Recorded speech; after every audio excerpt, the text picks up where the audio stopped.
వందనాలండి. ఈరోజు జూన్ 23. దేవుని రాజ్య సంబంధి అయిన రోదే. అపొస్తలుల కార్యములు 12:13-16 వరకు. అతడు తల వాకిటి తలుపు తట్టుచుండగా రోదే అను ఒక చిన్నది ఆలకించుటకు వచ్చెను.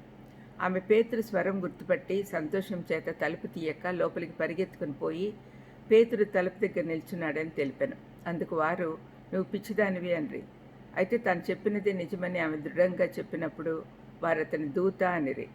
పేతురు ఇంకనూ తట్టుచున్నందున వారు తలుపు తీసి అతన్ని చూసి విభ్రాంతి నొందిరి. రోదే గురించి కొన్ని వచనాల్లో మాత్రమే గ్రంథస్థం చేయబడి ఉంది.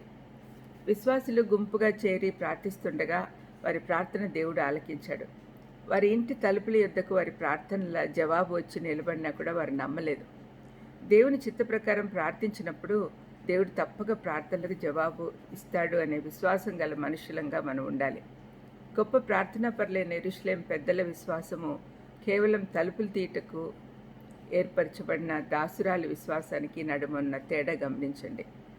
తప్పక తమ ప్రార్థన దేవుడు ఆలకిస్తాడనే విశ్వాసం ఉండాల్సిన పెద్దలకు మాత్రము పేతురు వచ్చాడు అనేది నమ్మబుద్ధి కాలేదు. కానీ వారి ప్రార్థనలో కూర్చొని వారితో ఏకీభవించిన రోదేకు మాత్రం చాలా విశ్వాసం ఉంది. అందుకే ఆ అమ్మాయిని దేవుని రాజ్య సంబంధి అని పిలిచాను. తమ ప్రార్థనలకు జవాబు వచ్చిందని గుర్తించి అత్యుత్సాహంతో ఇతరులతో సువార్త పంచుకోవడానికి పరిగెత్తింది. వారు నమ్మకపోతే నిజమని దృఢంగా చెప్పింది. రోదే గురించి చాలా క్లుప్తంగా చెప్పబడి ఉన్నా కూడా ఆమెను గురించి కొన్ని ప్రధాన అంశాలు తెలుస్తున్నాయి. రోదే కేవలం ఒక 12 ఏళ్ల అమ్మాయి అయినా పెద్దలతో కలిసి ప్రార్థనలో కూర్చుంది. ఒక దాసి యెరూషలేములోని నాయకుల ప్రార్థనా కూడికలో ఉంది అనే సత్యము ఒక ఆరోగ్యకరమైన పరిణామం. క్రీస్తులో సామాజిక ప్రాధాన్యతలకు చోటు లేదు. ప్రతి విశ్వాసి ప్రార్థనలు దేవుడు ఆలకిస్తాడు అనే సత్యం మనం గ్రహించాలి. దేవుని బిడ్డలంగా మనం అందరినీ ప్రేమించాలి, ఆదరించాలి, ఒకరినొకరు విలువగలవారిగా ఎంచుకోవాలి. ఆ అమ్మాయి కేవలం పని అమ్మాయి అయినా కూడా యెరూషలేములోని సంఘంతో కలిసి పనిచేస్తూ ఉంది. పేతురు స్వరం విన్నప్పుడు ఆమె చాలా సంతోషించి తన తోటి ప్రార్థనా పరులతో తమ విజయం గురించి ప్రకటించాలని త్వరగా వెళ్ళింది. రోదే తన మాట నమ్మలేదని మౌనంగా ఉండిపోలేదు. వారితో పదే పదే నిశ్చయతతో చెప్పడము వలన వారు బయటకు వచ్చారు.